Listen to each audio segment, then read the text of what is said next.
नमस्कार CSK news में आप सभी दोस्तों का एक बार फिर से बहुत बहुत स्वागत है। दोस्तों आज हो गया 28 फरवरी, जो फटाफट ब्रेकिंग न्यूज़ निकल के आ रही है एक एक करके जानेंगे। दोस्तों फिलहाल भारत का यूएन में बजने वाला है डंका। महासचिव की पद पर भारतवंशी आकांक्षा गुतरेस को देंगी चुनौती। बड़ी अपडेट निकल के आ रही है, इसके बारे में आपको बताएंगे। दूसरी बड़ी खबर निकल के आ रही है, फिलहाल अमेरिका और सऊदी अरब में बढ़ा तनाव। जमाल खशोगी की हत्या से जुड़ी अमेरिकी रिपोर्ट सार्वजनिक। सऊदी अरब ने कराया था हत्या, जी हाँ, ये भी आपको बताएंगे। 76 पर प्रतिबंध शुरू।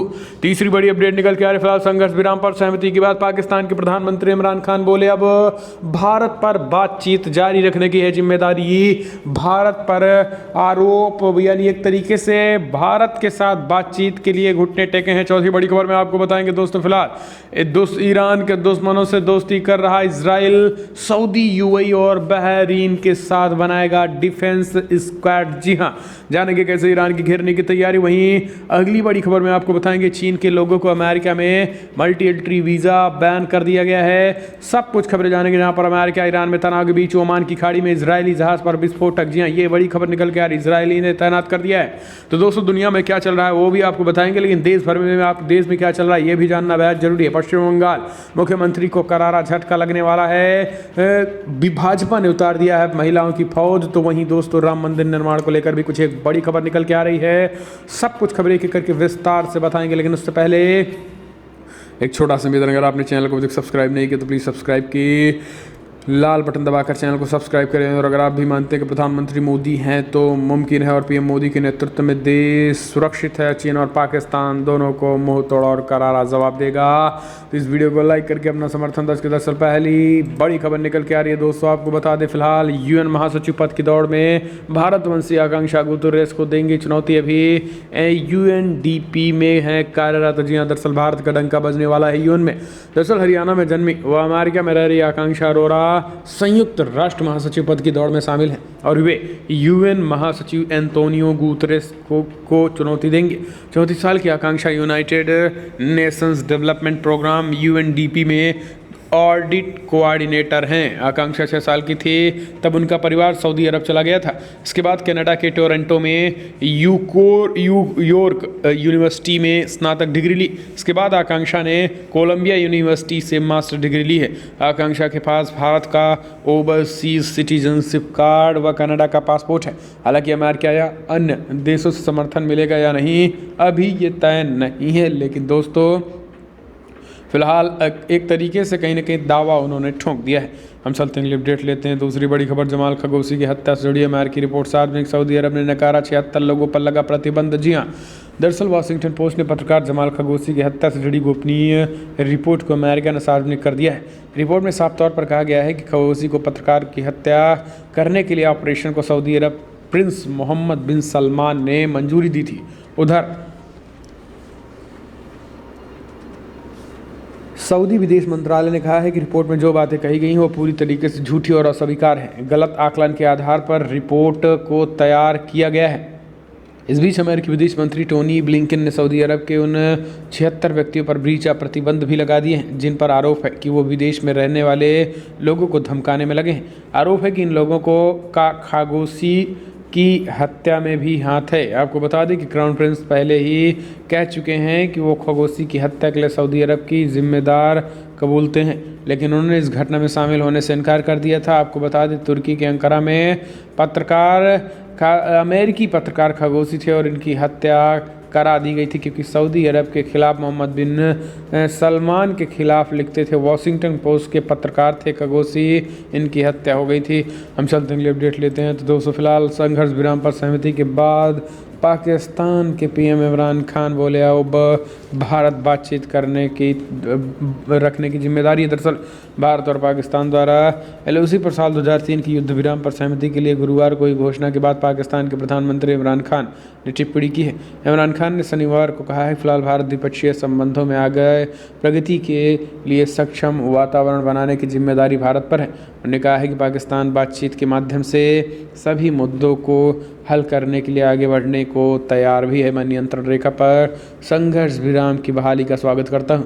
बातचीत की प्रगति के लिए एक सक्षम वातावरण बनाने का दारोमदार भी अब भारत पर गया है। हम चलते हैं अपडेट लेते हैं। तो दोस्तों फिलहाल ईरान के दुश्मनों से दोस्ती कर रहे इजराइल, सऊदी, यूएई और बहरीन के साथ बनाया गया डिफेंस स्क्वाड। जी हाँ, दरअसल ईरान के तेजी से बढ़ते परमाणु बम प्रोग्राम के इजराइल समेत अधिकतर खाड़ी देश परेशान हो उठे हैं। इजराइल प्रधानमंत्री बेंजामिन नेतन्याहू ने यहाँ तक कह दिया है कि उनके देश तेहरान को परमाणु हथियार तक पहुँच से रोकने के लिए सब कुछ करेगा। इसके बाद इजराइल की पहल पर ईरान विरोधी सऊदी अरब, संयुक्त अरब अमीरात और बहरीन को एक साथ मिलाकर डिफेंस स्क्वाड भी करने जा रहा है। हम चलते हैं अपडेट लेते हैं। तो दोस्तों फिलहाल बिग ब्रेकिंग न्यूज़ निकल के आ रही है। दोस्तों आपको बता दें, बाइडन बोले सीरिया में हवाई हमला ईरान के लिए चेतावनी, मलेशिया को समर्थन देने के लिए भुगतने होंगे परिणाम। दरअसल अमेरिका के राष्ट्रपति जो बाइडन ने कहा है कि सीरिया में एयर स्ट्राइक ईरान के लिए सीधे सीधे चेतावनी है। उसको अब ये समझ लेना चाहिए कि मलेशिया को समर्थन देने के परिणाम को ईरान को भुगतने होंगे। उन्होंने कहा है कि अमेरिका और गठबंधन देशों के सैनिकों की सुरक्षा के मामले में कोई समझौता नहीं किया जाएगा। अमेरिकी राष्ट्रपति बोले हैं कि अगर आप गलत नीतियों के साथ आगे नहीं बढ़ सकते, आप वरना सावधान रहें। ज्ञात हो कि अमेरिका ने साजिश में एयर स्ट्राइक करते हुए सीरिया में एयर स्ट्राइक करते हुए वहाँ मौजूद ईरानी समर्थित विद्रोही ग्रुप मलेशिया के ठिकानों को तहस नहस कर दिए थे। हम चलते हैं अपडेट लेते हैं। फिलहाल अमेरिका ईरान में तनाव के बीच ओमान की खाड़ी में इजरायली जहाज़ पर विस्फोट। जी हाँ, दरअसल आपको बता दें कि अमेरिका और ईरान में बढ़ते तनाव के बीच इजरायल के कार्गो जहाज़ में शुक्रवार को विस्फोट हो गया। ब्रिटिश नेवी के मैरीटाइम ट्रेड ऑपरेशन के अनुसार नाव में सवार सभी क्रू सदस्य सुरक्षित हैं। ओमान की खाड़ी में हुई इस दुर्घटना के कारण नाव को करीबी बंदरगाह पर ही रोकना पड़ा। इस बीच आपको बता दें, घटना 2019 की गर्मियों में सिलसिलेवार बम हादसे का याद दिलाता है। हम चलते हैं अपडेट लेते हैं। तो दोस्तों फिलहाल बड़ी खबर निकल के आ रही है। आपको बता दें, बालाकोट हवाई हमले में 2 साल, वायुसेना ने दिखाया कैसे बालाकोट में पाकिस्तान पर की थी एयर स्ट्राइक। दरअसल जैश-ए मोहम्मद आतंकी संगठन के कैंपों को ध्वस्त करने के लिए 2 साल पहले की गई बालाकोट एयर स्ट्राइक की दूसरी एनिवर्सरी के मौके पर भारतीय वायुसेना ने एक एयर स्ट्राइक का वीडियो जारी किया है। इस बीच आपको बता दें कि ये वीडियो स्ट्राइक एक तरीके से उन्होंने कहा था कि फ़िलहाल इसी तरीके से सेना ने कड़ा एक्शन और बड़ा एक्शन लिया था। आपको बता दें, वीडियो जारी किया गया है वायुसेना चीफ की तरफ से और उस वीडियो में साफ दिखाया जा रहा है कि कैसे 5 फाइटर जेट एक साथ हवा में उड़ान भरकर दुश्मनों को ध्वस्त कर रहे हैं ठिकानों को। हम चलते हैं अपडेट लेते हैं। तो दोस्तों फिलहाल आपको बता दें, पश्चिम बंगाल में भाजपा ने उतारी महिलाओं की फौज, नवरत्नों की कहा ममता पर पलटवार करते हुए कहा बेटी नहीं बुआ नहीं बेटी चाहिए ममता बंगाल को। जी हाँ, दरअसल पश्चिम बंगाल की चुनावी जंग में बीजेपी को जिस चीज़ की कमी खल रही है वो एक अदद चेहरे की है। टीएमसी बार बार बीजेपी से पूछती है को अपना सीएम कैंडिडेट बताए। टीएमसी बीजेपी पर हमला करते हुए कहा है कि बंगाल को अपनी बेटी चाहिए। अब टीएमसी के इस हमले के जवाब में बीजेपी ने बंगाल बीजेपी की महिला नेताओं को आगे कर दिया है। बंगाल बीजेपी ने अपनी 9 महिला नेताओं को पोस्टर जारी करते हुए कहा है कि बंगाल को अपनी बेटी चाहिए बुआ नहीं। पोस्टर में बंगाली भाषा के पीसी शब्द का इस्तेमाल भी किया गया है और ये वो शब्द है जो बीजेपी ममता बनर्जी और उनके भतीजे अभिषेक बनर्जी के खिलाफ पीसी पायसो कहकर करती हैं। और इस पोस्टर में बीजेपी ने ममता बनर्जी को बुआ के तौर पर भी पेश किया और स्पष्ट कहा है कि फिलहाल इस बार बुआ नहीं बेटी पश्चिम बंगाल मांग रहा है। इस तरीके से बड़ा हमला बोला है। हम चलते हैं अपडेट लेते हैं। तो दोस्तों फिलहाल बिग ब्रेकिंग न्यूज़ निकल के आ रही है। आपको बता दें, अंबानी केस मुंबई पुलिस के जांच के तरीके जानते थे।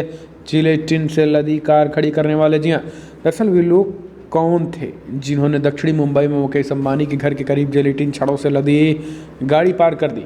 पुलिस अब तक इस सवाल का जवाब हासिल नहीं कर सकी।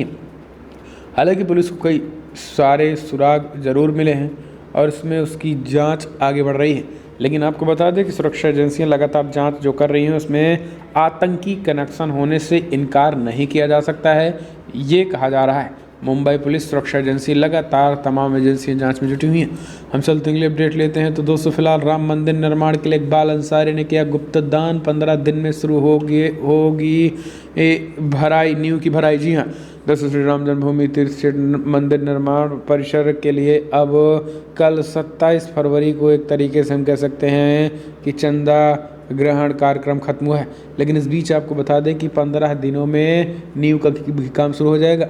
अभी मंदिर नींव के लिए खुदाई का काम तेजी से चल रहा है। इसके तहत राम मंदिर परिसर के भीतर मौजूद मंदिरों को तोड़े जाने के बाद भारी भरकम जेसीबी मशीनें जमीनों को समतल करती जा रही हैं। इस बीच मंदिर निर्माण के लिए निधि समर्पण अभियान के आखिरी दिन एक और चौंकाने वाली खबर आई है और बाबरी मस्जिद के पक्षकार रहे इकबाल अंसारी ने रामलला मंदिर के लिए गुप्त दान भी कर दिया है और कहा है कि कभी भगवान राम के विरोधी रहे बाबरी मस्जिद के दावेदार इकबाल अंसारी ने रामलला मंदिर के लिए गुप्त दान किया है। तो दोस्तों ये अच्छी बात। हम चलते हैं अपडेट लेते हैं। अयोध्या एयरपोर्ट को लेकर सीएम योगी आदित्यनाथ का ऐलान, जल्द शुरू होगी अंतर्राष्ट्रीय उड़ानें। जी हाँ, उत्तर प्रदेश के मुख्यमंत्री योगी आदित्यनाथ ने कहा है कि फिलहाल अयोध्या हवाई अड्डे से जल्द ही उड़ानें शुरू होंगी।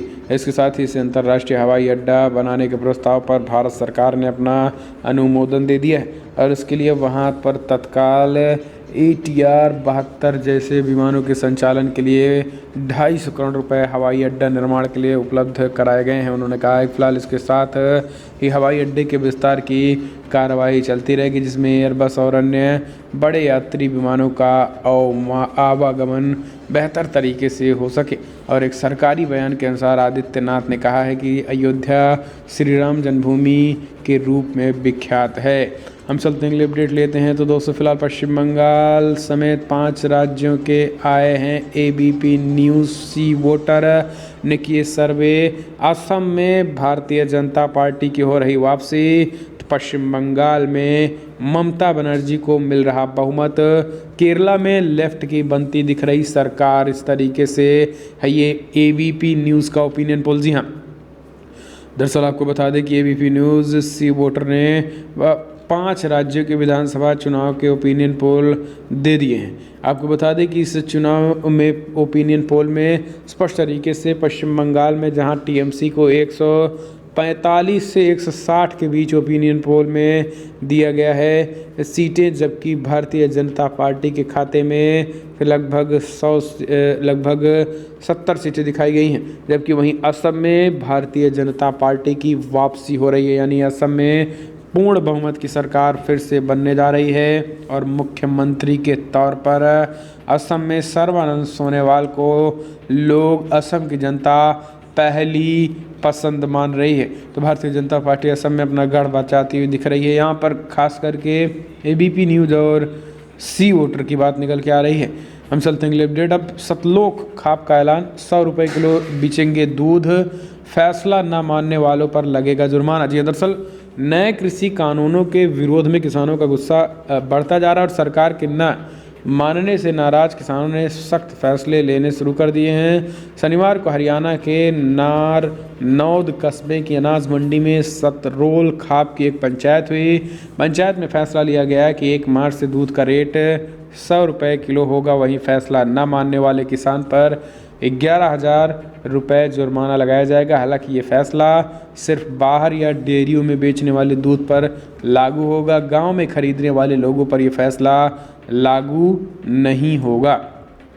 हम चलते हैं अपडेट। फिलहाल G23 सम्मेलन में कपिल सिब्बल बोले हम कांग्रेस को कमजोर होते देखना नहीं चाहते। जी, 23 के 23 नेता बगावत की तरफ बढ़ रहे हैं। एक अलग बैठक करके कांग्रेस पार्टी को लेकर जताई है चिंता। दरअसल आपको बता दें, राज्यसभा के कार्यकाल में सेवा मुक्त होने वाले पहली बार कांग्रेस के वरिष्ठ नेता गुलाम नबी आज़ाद शुक्रवार को जम्मू पहुंचे। वहीं शनिवार को जम्मू संभाग के सैनिक कॉलोनी स्थित सैनिक फार्म में शांति सम्मेलन का आयोजन भी किया और इस पर गुलाम नबी ने कहा है कि फिलहाल जम्मू हो या कश्मीर या फिर लद्दाख, या हम सभी धर्म, लोगों और जातियों को एक ही तरीके से सम्मान करते हैं और यही हमारी ताकत है और इसे हमेशा ऐसे ही जारी रखा जाएगा। आज़ाद ने कहा है कि राज्य का दर्जा वापस पाने के लिए हमारी संसद के अंदर और बाहर लड़ाई जारी रहेगी। उन्होंने कहा है कि मैं राज्यसभा में रिटायर्ड हुआ, राजनीति से नहीं हुआ और मैं पहले की तरह संसद से तरह काम करता रहूँगा। तो ये इस तरीके से इनका कहना है। लेकिन दोस्तों आपको बता दें, सच्चाई ये है कि कपिल सिब्बल ने पोल खोल के रख दी। कपिल सिब्बल ने कहा है कि फ़िलहाल कांग्रेस कमज़ोर हो रही है और हम कुछ नहीं कर सकते हैं, क्योंकि आज पूरी तरीके से कांग्रेस में भी कुछ तानाशाही आ गई है। हम चलते हैं, अगले अपडेट लेते हैं। तो दोस्तों फिलहाल चिराग पासवान ने खुद को बताया सबरी का वंशज, राम मंदिर के निर्माण के लिए दिए 1,11,000 रुपये। जी हाँ, दरअसल आपको बता दें, लोक जनशक्ति पार्टी के अध्यक्ष चिराग पासवान ने खुद को सबरी का वंशज बताते हुए अयोध्या में भव्य मंदिर निर्माण के लिए शनिवार को 1,11,000 रुपये दान दे दिए। उन्होंने दावा किया है कि फिलहाल इस कार्य में सहभागिता करना समाज के वंचित तबके के प्रत्येक व्यक्ति का कर्तव्य है। तो दोस्तों फिलहाल बड़ी खबर में इतना ही, लेकिन अगर आपको वीडियो पसंद आए तो लाइक कर, शेयर करें, कमेंट के माध्यम से अपनी राय देना ना भूलें। इस वीडियो इतना ही। जय हिंद, वंदे मातरम।